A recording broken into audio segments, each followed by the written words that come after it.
Zizigidi ezilishumi elinesithandathu abemibeli abasebenzisa iiteksi mihla le. Oko ke kubeka emngciphekweni ukunwenwa kwentsholongwane ye-corona xa ngabe ingathotyelwa imigqaliselo yokhuseleko.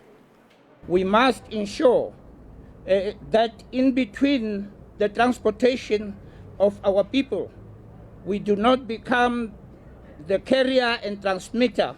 Namhlanje urhulumente ebebambe iphulo lokuqinisekisa ukuthotyelwa kwemigqaliselo ye-COVID-19 kwiirenki zeeteksi ePitoli. We have put on the agenda priority, Mr. President, taxi drivers.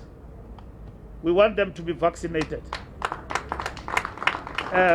But we have put servicemen in front, nurses and everybody else.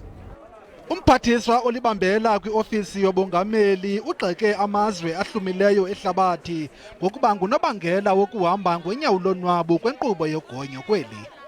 In terms of the briefing we received from SAPRA as the Interministerial Committee on Vaccines that is chaired by the Deputy President, we are assured that the Sinopharm and Sinopharm, they are at advanced stages of that certification.